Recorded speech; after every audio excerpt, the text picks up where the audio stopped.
You all are in for it because I just had a cup of coffee. Welcome to my caffeine ride. No problem. So thank you for coming out to WOW this afternoon, and I thought we would just mix it up a little bit and get our energy going and kind of shake off the first part of the day. So if you're in for that, go ahead and stand up. Can you hear me? You can? Okay. I like that. Not at all. Okay, so this is what we're going to do. I like doing this sometimes when my energy's a little bit low. It'll help juice your system up. Be careful of your back, and you'll just go nice and slow and just bend over. And then you're going to let it go by making a huge sound. Woo!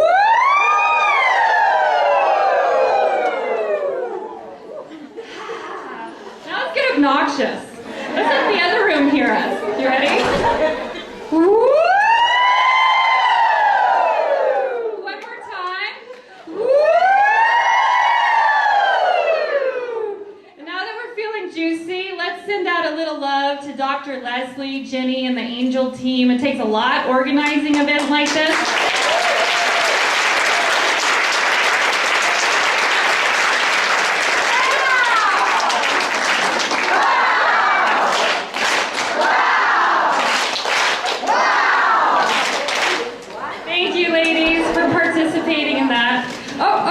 Simon didn't say to sit down yet. So go ahead and stand up. We're here because I'm bridging science with the archetype of the goddess. And so I'd like you to take a moment to greet the ladies around you as the beautiful goddess that they are. So if you can say to them, please welcome, or you're welcome here, beautiful goddess.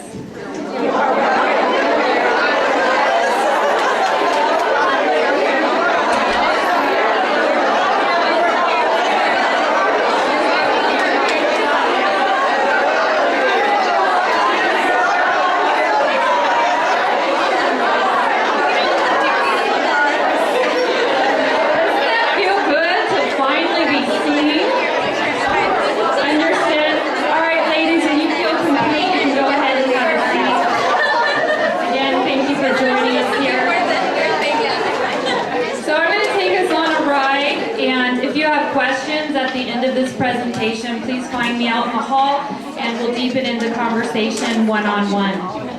So part of my passion in the world is to bridge science, quantum mechanics with the understanding of spirituality. And I think this is really important because sometimes we can get lost in our mental body and we can discount some of the spiritual experiences that we're actually having, like intuition. Who here is intuitive? Everybody. That's right. We all are. It's very true. Right? So part of my history is that I grew up in a very challenged family. So my mom was very deep into depression and had a lot of issues there. And so at a very young age, I had this deep inner knowing that I was absolutely amazing. And it lived within me until about kindergarten.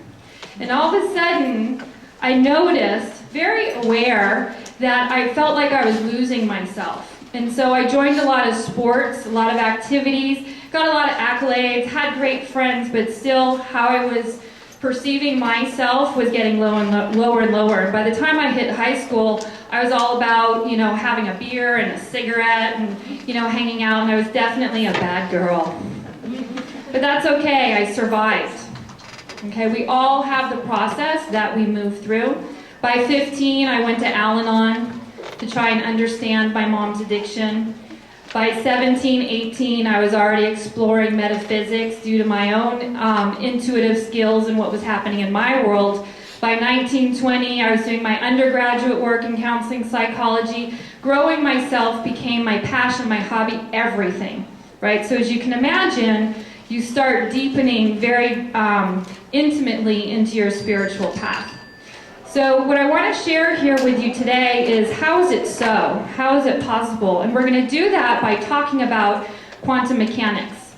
So is anyone aware of what quantum mechanics is? Just go ahead and raise your hand. Thank you. Thank you.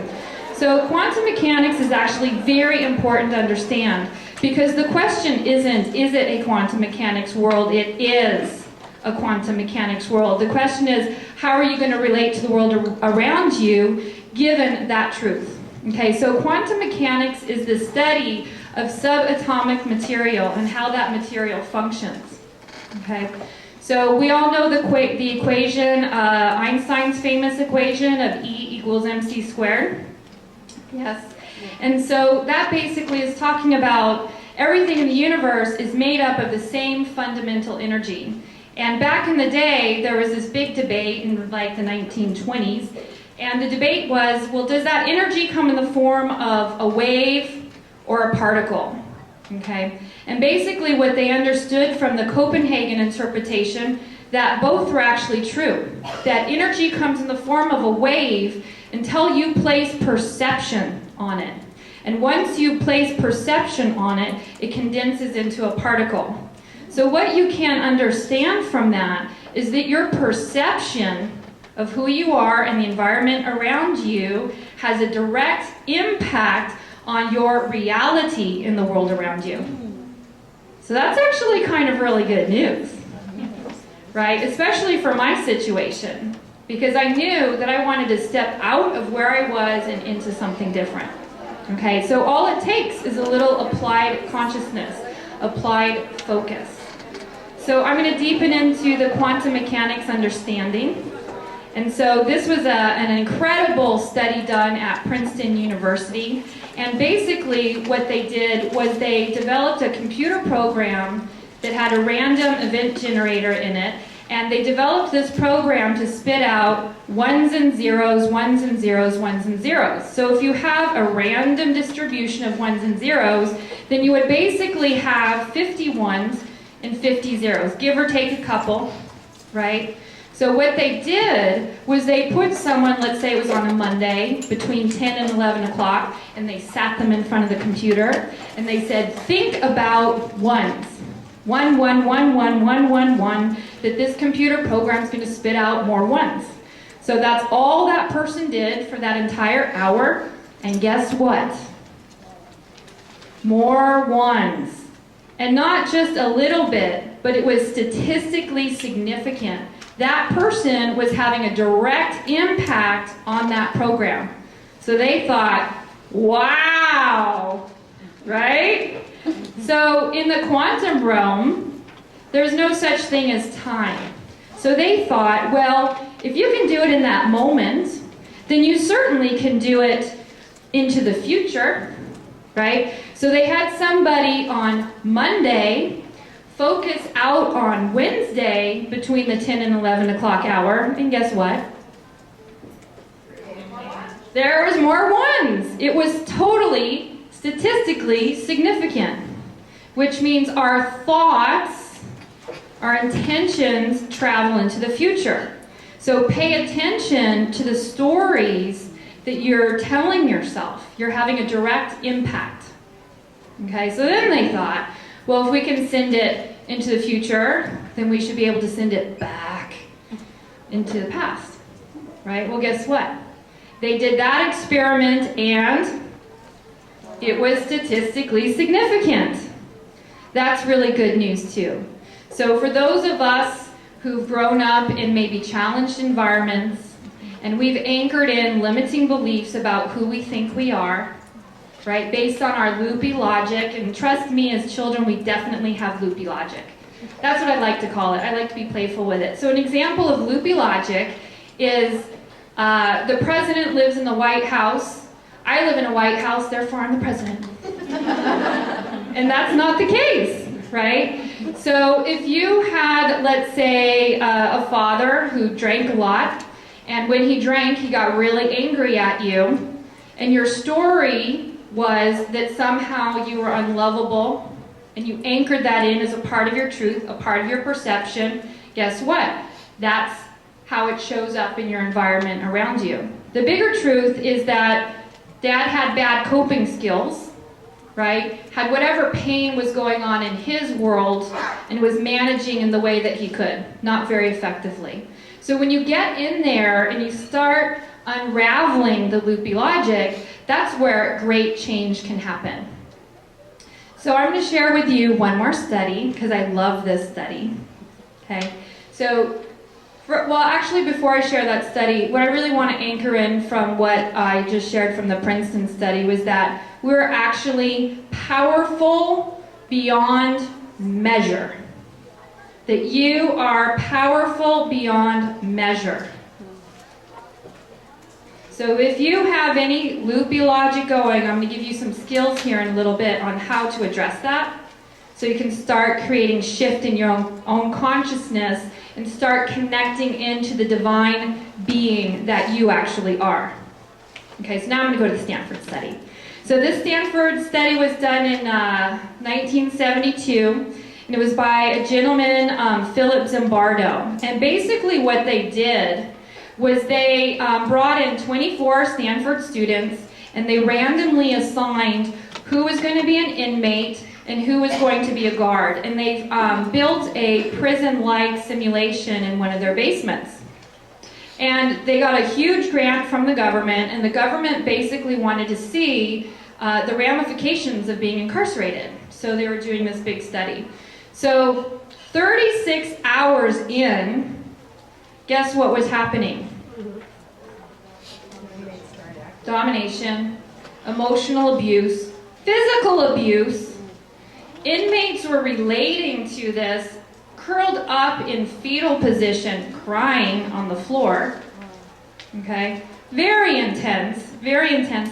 After 6 days, the whole study had to be shut down. Okay? It was considered inhumane. So what they determined from that is within 36 hours, we will begin to align with a false reality, a false perception, and begin to emote to that reality as if it were true. What? That's intense when you think about that, right? And let me tell you this, and this is the kicker, that any one of them could have left the experiment whenever they wanted to. They could have said, you know what, I'm going to go home and play with my dog. No one left. No one left. Yeah, that's a huge wow. So guess what happens in our family? We get positioned, right, in our family by ourselves and the family around us. And it's done very unconsciously. So if you find that in your being that you want to grow, that you want to expand, guess what? You get to. Right? You've only been boxed into a position of consciousness. Does that make sense? Right? But it's up to you to apply your consciousness to change your situation. And this is what I would propose to each and every one of us ladies in this room. As women in this culture, and this is not to position men against women, but as we know, it has been a patriarchal culture for thousands of years. Okay? And what begins to happen is unconsciously and in some conscious behavior, women get positioned second. Women begin to diminish themselves, right? And so what I'm proposing here is that within each and every one of you, you are in fact a divine, loving being. And today we're going to deepen into some skills around how to navigate some of the loopy logic. And then at the end, we're going to do an activation of your goddess self. So does that sound good? Yeah. Yay! All right. Does anyone have a question before I move forward with all of that information that I shared? We're all good? All right. Very good. So I'd like to give you a couple of tools on how to navigate the runaway train of the frickin' brain. It happens. You know, if we could stop it, we would. Right? So the first thing is, one, understand it's a quantum world, and you are powerful beyond measure, and you are a divine being. Okay? Number two is to practice being goddess on the mountaintop. So I'll tell you what that is. Goddess on the mountaintop is having a bird's eye view over your life situation. So if here's the mountain, and you're up there being the goddess, and you look down into the village, your personality is there in the village, right? Just talking and having a life experience. But you can gain a bird's eye view, and both of those can exist simultaneously. Okay, and we all have our goddess on the mountaintop, our observing self, our higher self. And I love this example because it's totally true, and I'm going to give it to you right now. So, have you ever been really angry at, let's say, your partner or your dad or your mom or somebody, and you're having this experience where you're like,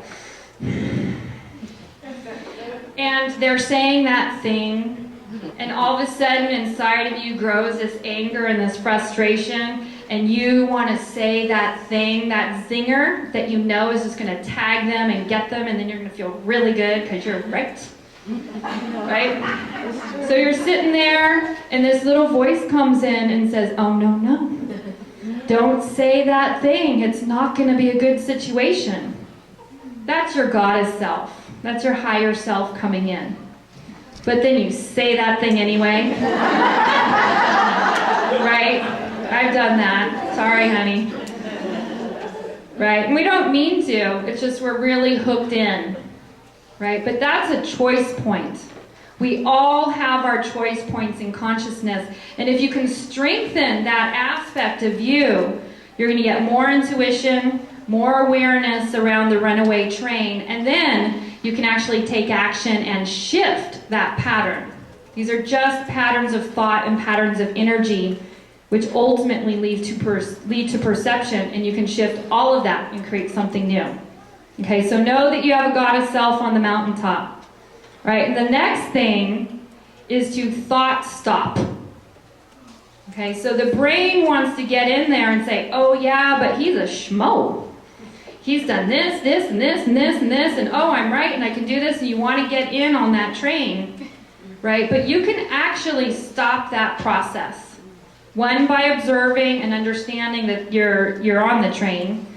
And then the other is just to use a thought-stopping statement. And what this will do is occupy your brain. So you can scramble your brain waves.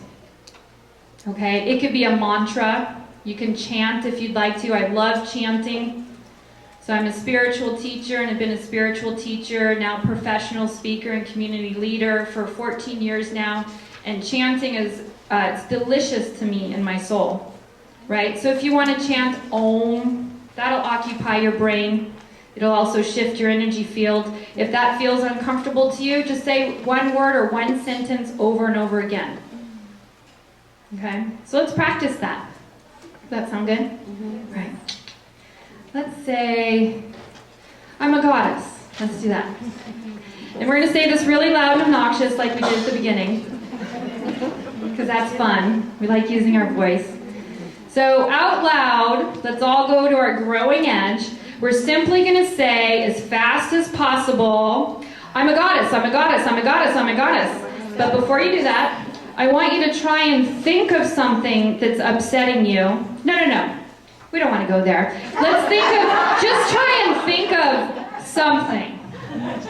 Okay, the lunch you had, a speaker, just something. Okay, try and think of something. And now, say out loud, I'm a goddess, I'm a goddess, I'm a goddess as fast as you can. You ready? 1, 2, 3. I'm a goddess, I'm a goddess, I'm a goddess, I'm a goddess, I'm a goddess, I'm a goddess, I'm a goddess, I'm a goddess, I'm a goddess, I'm a goddess, I'm a goddess, I'm a goddess, I'm a goddess, I'm a goddess, I'm a goddess, I'm a goddess, I'm a goddess, I'm a goddess, I'm a goddess, I'm a goddess. Oh my goddess, that's awesome. Great. So it was hard, wasn't it? It's like you try to go there, but then your thought-stopping statement snaps you back to that moment. And that's all you need to do, is to create some brain interference to give you more of a gap so you have even a bigger choice point. Does that make sense?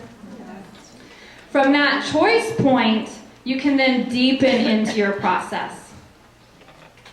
And this is where you really want to go into self-care. And this is the power of being in the power of 2, where 2 or more are gathered, miracles happen. Have you heard that before? In the quantum realm, it's actually really true. So remember that Princeton study that I told you about? Right? So they put 2 people in front of the computer. The information skewed even more 1s and 0. 3 people more, a group of people even more. So guess what? a collective consciousness has a bigger impact. So that's really good news, because you can join with a girlfriend, a boyfriend, any friend, a group of ladies. Start setting your intention, right? That you're opening to your purpose, that you're developing your divine intuition, whatever it is. And when you're in that collective group intention, watch energy happen. Let me tell you, it's amazing. I lead retreats to Mexico and Mount Shasta, and when you get a group of ladies together and you're all focused on the same intention, calling in a particular archetype of energy, right? That archetype arrives. She's a part of the collective consciousness, right? Some of these goddesses that have been out there, have been out there for thousands and thousands of years in the collective consciousness, with millions of people meditating, asking, receiving. Okay, so these archetypes of the goddess are extremely powerful. So who knows certain archetypes of the goddess, if you just want to yell their names out? Kali! Yes. Durga. Yes, thank you. Lakshmi. Yes. Shakti. Yes, thank you, ladies. And what I would even add to that is Mother Mary. Okay, being in her divine feminine consciousness is incredibly powerful. So today what we're going to do is we're going to deepen into our community here, and we're going to do a guided meditation.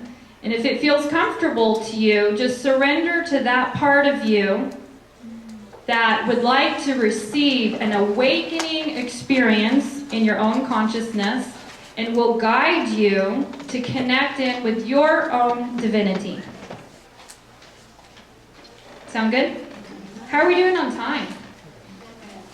Perfect. Okay. All right, ladies.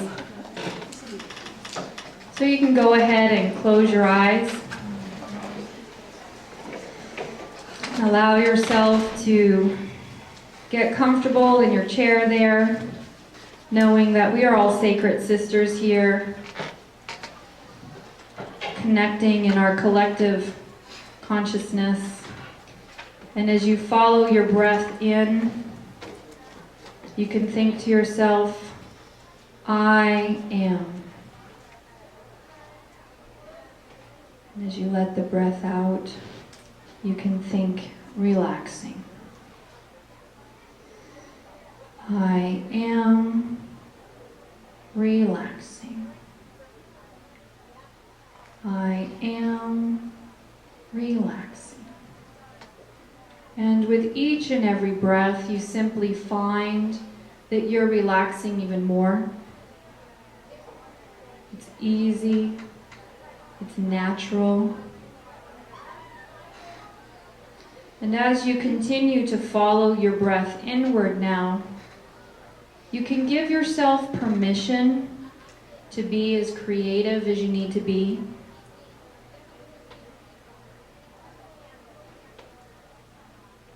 Utilizing all of your senses, your deep wisdom, hearing, smelling, imagery. And once you give yourself permission to surrender deeply into that inner world now, you can begin to imagine that there's a beautiful light, and this light moves down into your head, into your central brain. It's a cleansing light, purifying, and it simply begins to extract all of the heaviness, all of those micro thoughts. It absorbs worry, tension. And this light is an intelligent light. And it does this with great ease.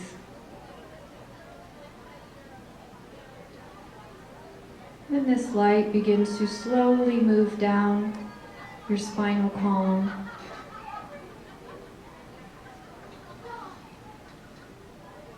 Moving through your central nervous system. And again here too, it simply extracts all of that life force energy that no longer serves you. Knowing that you are safe and that it's natural to let it go. You willingly let it go now. And that light begins to move into your quantum realm, wherever that is. And it absorbs all of that micro thought, all of those energies. That light moves into each and every atom, every cell, and simply absorbs heaviness, tension. And begin to imagine now that that light moves into your right eye, your left eye, your sense of perception, your visual perception.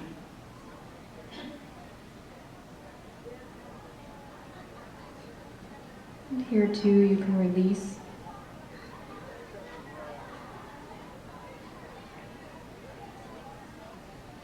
And imagine now that that light goes into your right ear and your left ear, your auditory sensing.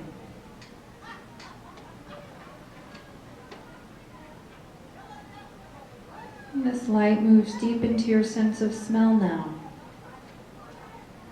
your taste buds, and your throat center.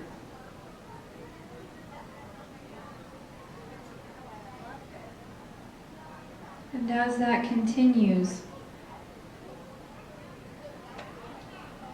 you can bring your awareness back to your brain. And with your conscious choice, focus, and clarity of thought, hold in your inner world. I awaken, I remember, and I receive my divine light in my brain.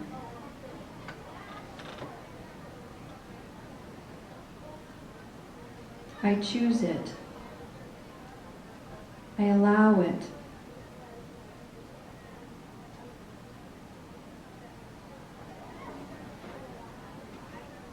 I choose to awaken to my own divinity, the grace that I am.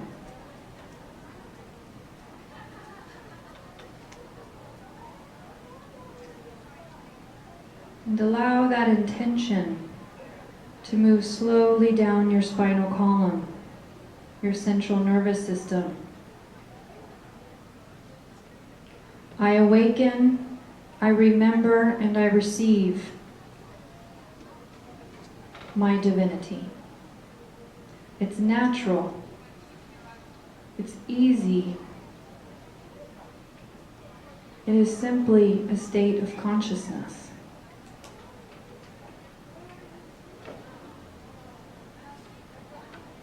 And allow that intention to move all the way to your tailbone.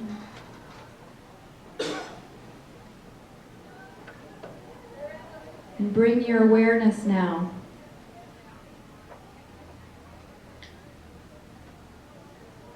to your quantum field. Choose it. Allow it to happen. I awaken, I remember and I receive my own divinity, my divine light, my goddess nature. It is natural. It is easy. It's simply a part of who I am. And as that continues, you can bring your awareness into all of your senses, into all of your atoms, all of your cells, into your hearing, your vision, taste, and touch. I choose to awaken to my divinity. I allow it. I receive this consciousness. It's natural and easy to be myself.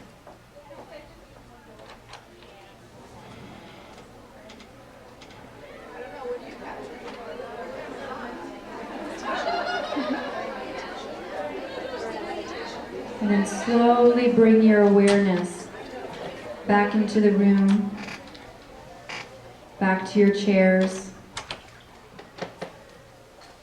back to your body. Feeling the beautiful goddess light that you are.